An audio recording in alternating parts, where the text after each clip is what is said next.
ಈ ಜಗತ್ತಿನ ಅಮೂಲ್ಯ ಸೃಷ್ಟಿ. ಆಕೆಯ ವ್ಯಾಪ್ತಿಯಂತೂ ವಿಶಾಲವಾದದ್ದು. ಹುಟ್ಟಿದಾಗ ಕೈ ಹಿಡಿದ ತಾಯಿಯಾಗಿ, ಅಪ್ಪನ ಮನಸ್ಸನ್ನು ಕರುಣಿಸುವ ಕರುಣಾಮಯಿಯಾಗಿ. ಅಷ್ಟೇ ಅಲ್ಲ, ಹೆಣ್ಣು ಒಂದು ಅಮೂಲ್ಯ ಸೃಷ್ಟಿ. ಅವಳು ಬಹುರೂಪಿಣಿ. ಏನು ಗೊತ್ತಾ, ಸತ್ತಾದಾಗ ಕೈ ಹಿಡಿದು ಮೇಲೆತ್ತಿಡುವವಳು ಒಂದು ಹೆಣ್ಣು. ಅಷ್ಟೇ ಅಲ್ಲ, ತಂಗಿಯಾಗಿ ಪೀಡಿಸುತ್ತಾಳೆ ಅವಳು. ಕೊನೆಯದಾಗಿ ಕಟ್ಟ ಕಡೆಗೆ ಸತ್ತು ಚಟ್ಟವೇರಿದಾಗ ನಮ್ಮ ಹೆಣವನ್ನು ಹೂತಿಡಲು ಮಾಡಿದಂತಹ ಭೂಮಿ ತಾಯಿ ಒಂದು ಹೆಣ್ಣಲ್ಲವೇ? ಇಂತಹ ಹೆಣ್ಣಿಗೆ ಅವಮಾನವಾದರೆ, ಅಪಮಾನವಾದರೆ, ಅವಳ ಮಾನಕ್ಕೆ ಧಕ್ಕೆಯುಂಟಾದರೆ ಅವಳು ಅದನ್ನು ಸಹಿಸಿಕೊಳ್ಳಬಲ್ಲರೆ? ಸಾಧ್ಯವೇ ಇಲ್ಲ. ಇದನ್ನು ನಾವು ಸಮಾಜಕ್ಕೆ ತಿಳಿಸಬೇಕಲ್ಲವೇ? ಹೇಗೆ ತಿಳಿಸುವುದು? ನಾಟಕದ ಮೂಲಕ. ನಾನೇ ಹೇಳಿದ್ರೆ ಏನ್ ಚಂದ ಹೇಳಿ. ಪ್ರಾಂಜಲಿ, ಮುಂದುವರಿಸಲೆಯಾ? ಖಂಡಿತ. ಒಂದು ಹೆಣ್ಣು ಮಗುವಿನ ಗೌರವದ ಅರಿವಿಗಾಗಿ.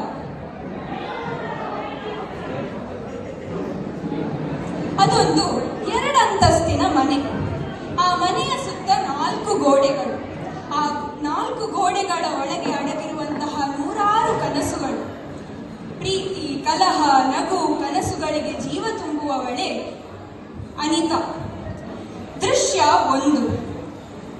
ಬೆಳಗ್ಗಿನ ಸಮಯ.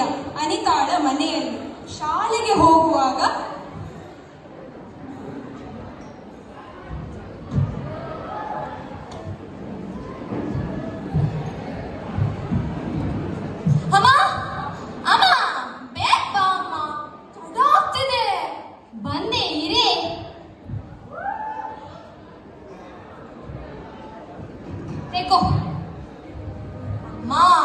ನಂಗಿಂದು ಕಾಲೇಜ್ನಲ್ಲಿ ಎಕ್ಸ್ಟ್ರಾ ಕ್ಲಾಸಸ್ ಇದೆ ಅಮ್ಮ.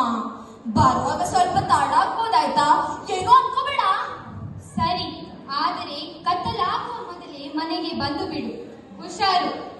ಹೆಣ್ಣು ಮಕ್ಕಳು ಎಷ್ಟೇ ಜಾಗೃತರಾದರೂ ಸಾಲದು. ನೀ ಹೋಗಿ. ಏನಮ್ಮ ಏನು ಹೇಳ್ತಾ ಇದ್ದೇನೆ? ಕೇಳಿ ಕೇಳಿ ಸಾಕಾಗೋಯ್ತು. ಎಂತಮ್ಮ ನೀನು? ನಾನ್ ಕಾಲೇಜ್ಗೆ ಹೋಗ್ತಿದ್ದೆ. ಹೇಳಿದ ಒಂದು ಮಾತು ಕೇಳಲ್ಲ, ಹೇಳಿದ ಒಂದು ಮಾತು ಕೇಳಲ್ಲ ಇವಳು. ಕೇಳಿದ್ರ? ಎಂತ ಮಾತಲ್ವಿ ಅಮ್ಮಂದು?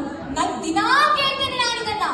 ಕೇಳಿ ಕೇಳಿ ಸಾಕಾಗೋಯ್ತು ನನ್ಗೆ. ಅನಿತಾ,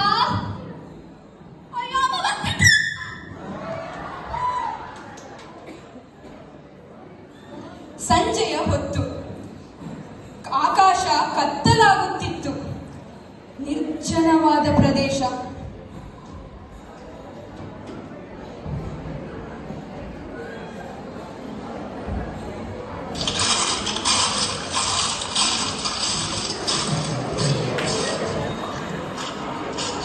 ಸಮಯ 7 ಗಂಟೆ ದಾಟ್ತಿದೆ. ಕತ್ಲು ಆಗ್ತಿದೆ. ಬೇಗ ಮನೆಗೆ ಮುಟ್ಬೇಕು ಅನ್ಕೊಂಡ್ರೆ ಒಂದು ಆಟೋ ಅಥವಾ ಗಾಡಿ ಕೂಡ ಸಿಗ್ತಾ ಇಲ್ವಲ್ಲ. ಏನ್ ಮಾಡ್ಲಿ ನಾನೀಗ? ಈ ಶಾರ್ಟ್ ಕಟ್ ರಸ್ತೆ ಮುಂದಾನೆ ಹೋಗ್ತೀನಿ. ಬೇಗ ಮನೆಗೆ ಮುಟ್ಬೋದು.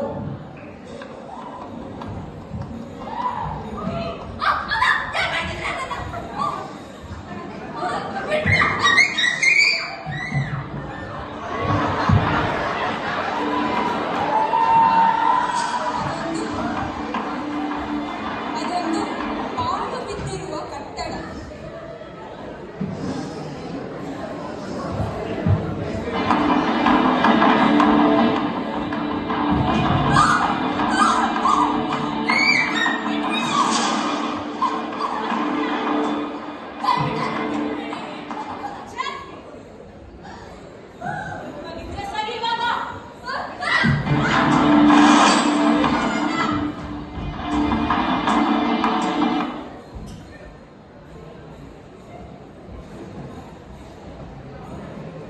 ಅನಿತಾಳ ಮನೆಯ ಅಂಗಳದಲ್ಲಿ ಅವಳ ಅಮ್ಮ ಅವಳಿಗಾಗಿ ಕಾಯುತ್ತಿರುವಾಗ ಏನಿದು? ಇವಳು ಇನ್ನೂ ಮನೆಗೆ ಬರಲಿಲ್ಲ. ಇವಳ ಟೀಚರ್ ಹಾಗೂ ಫ್ರೆಂಡ್ಸ್ ಸಹ ನಮಗೇನು ತಿಳಿದಿಲ್ಲ ಅಂತಿದ್ದಾರೆ. ಅಯ್ಯೋ ದೇವರೇ, ನಾನು ಏನ್ ಮಾಡ್ಲಿ?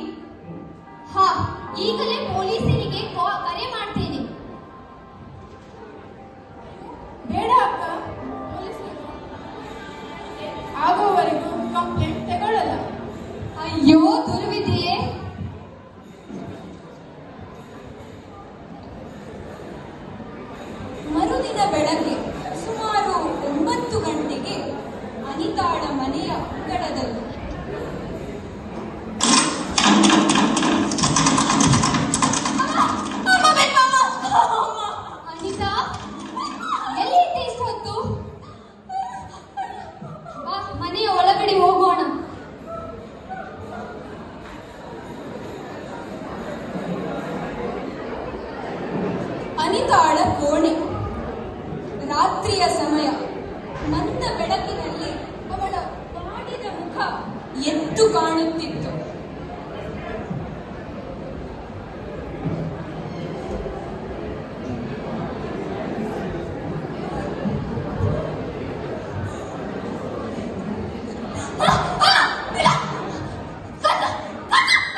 ಅನಿತಾ, ಏನಾಯ್ತು ಅನಿತಾ?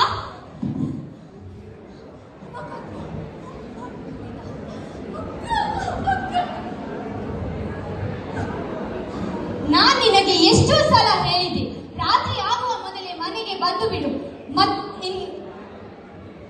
ನೀನ್ ನನ್ನ ಮಾತು ಎಲ್ಲಿ ಕೇಳ್ತೀಯಾ? ಈಗ ನೋಡು ಏನಾಯ್ತು. ನನ್ನ ಕಾಳಜಿ, ನನ್ನ ಪ್ರೀತಿ, ನನ್ನ ಕಾಳಜಿ, ಭಯ ಯಾವುದೋ ನಿನಗೆ ಅರ್ಥವಾಗಲಿಲ್ಲ ಅಲ್ಲ? ಈಗ ನೋಡು ಜನರು ಏನ್ ಮಾತಾಡ್ತಿದ್ದಾರೆ. ಅದು ಏನೋ ನಿನ್ನ ಅದೃಷ್ಟ ಚೆನ್ನಾಗಿತ್ತು, ನೀನು ಹೇಗೋ ಅವನಿಂದ ತಪ್ಪಿಸಿಕೊಂಡೆ ಬಂದೆ.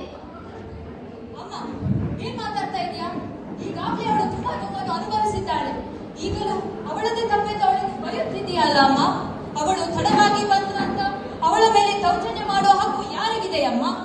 ಈ ಸಮಾಜ ತಪ್ಪು ಮಾತನಾಡುತ್ತಿದೆ ಎಂದು ನಾವು ನಮ್ಮ ಮಕ್ಕಳನ್ನು ಬಲಿಕೊಡಬೇಕಾ? ಈ ಸಮಾಜ ಹೆಂಗಸರನ್ನು ನೋಡುವ ದೃಷ್ಟಿಯೇ ತಪ್ಪು ಅಮ್ಮ. ನಾವು ನಮ್ಮ ಮಕ್ಕಳನ್ನು ಬೆಂಬಲಿಸಬೇಕು, ಅವರನ್ನು ತಡೆ ಹಿಡಿಯುವುದಲ್ಲ.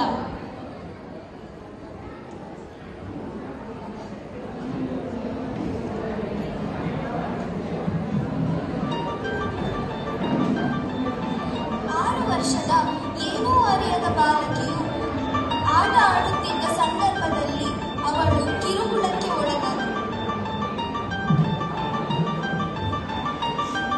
ನೃತ್ಯ ಶಿಕ್ಷಕಿಯೊಬ್ಬಳು ತನ್ನ ಕಾರ್ಯಕ್ರಮವನ್ನು ಮುಗಿಸಿಕೊಂಡ ಮೇಲೆ ಆಟೋದಲ್ಲಿ ಮನೆಗೆ ಬರುತ್ತಿದ್ದ ಸಂದರ್ಭದಲ್ಲಿ ಅವಳ ಮೇಲೆ ದೌರ್ಜನ್ಯವಾಯಿತು. ಅದು ಇರಲಿ, 70 ವರ್ಷದ ಮುದುಕಿಯು ದೇವಸ್ಥಾನಕ್ಕೆ ಹೋಗುವ ಸಂದರ್ಭದಲ್ಲಿ ಯಾರೋ ದುಷ್ಟಾಕ್ರಮಿಗಳು ಅವರನ್ನು ಹಿಂಬಾಲಿಸಿ ಹಿಂಸಿಸಿದರು. ಈಗಲಾದ್ರೂ ಹೇಳಮ್ಮ, ನನ್ನಪ್ಪ ಇದಕ್ಕೆಲ್ಲ ಒಂದೇ ಉತ್ತರ ಅಮ್ಮ. ಈ ಸಮಾಜ ನಾವು ಹೆಣ್ಣು ಮಕ್ಕಳನ್ನು ನೋಡುವ ದೃಷ್ಟಿಯ ತಪ್ಪಮ್ಮ. ಒಂದು ಹೆಣ್ಣಿನ ರೂಪ, ಅಲಂಕಾರ, ಇದ್ಯಾವುದು ಇಂತಹ ಘಟನೆಗಳಿಗೆ ಸಂಪೂರ್ಣವಾಗಿ ಕಾರಣವಲ್ಲಮ್ಮ. ಅರ್ಥ ಮಾಡ್ಕೋ. ಹೌದು ಮಗಳೇ, ನೀವು ಎಲ್ಲರೂ ಹೇಳಿದ ಒಂದೊಂದು ಮಾತು ನಿಜ. ನಾನೇ ತಪ್ಪಾಗಿ ತಿಳಿದಿದ್ದೆ. ಪ್ರತಿಯೊಂದು ಮಗುವಿನ ಬೆಂಬಲವಾಗಿ ನಿಲ್ಲುವುದು ತಾಯಿಯ ಕರ್ತವ್ಯ ಅಮ್ಮ. ನಾವು ಇಂದಿನ ಕಾಲದಲ್ಲಿ ಮಕ್ಕಳಿಗೆ ಓದು ಬರಹ ಕಲಿಸಿದರೆ ಸಾಲದು. ಹೆಣ್ಣು ಮಕ್ಕಳಿಗೆ ಧೈರ್ಯ, ಗಂಡು ಮಕ್ಕಳಿಗೆ ಮೌಲ್ಯಗಳನ್ನು ಕಲಿಸಬೇಕು.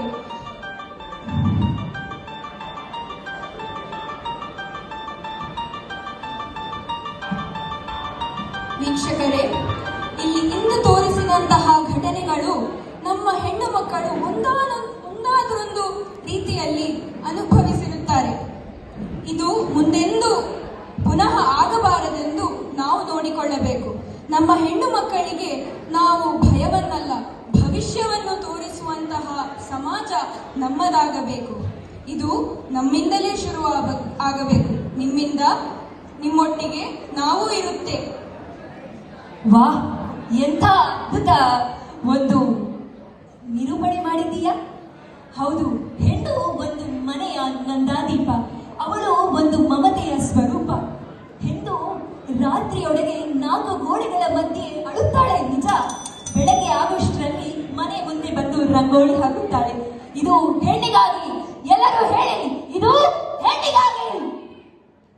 ಈಗ ಕೊನೆಯದಾಗಿ ಮುಗಿಸುವ ಸಣ್ಣ ಶ್ಲೋಕದಿಂದ, ಯತ್ರ ನಾರ್ಯಸ್ತು ಪೂಜ್ಯಂತೆ ರಮಂತೆ ತತ್ರ ದೇವತಾಃ. ಪುನಃ ಹೇಳುವ, ಎತ್ತರ ನಾರ್ಯ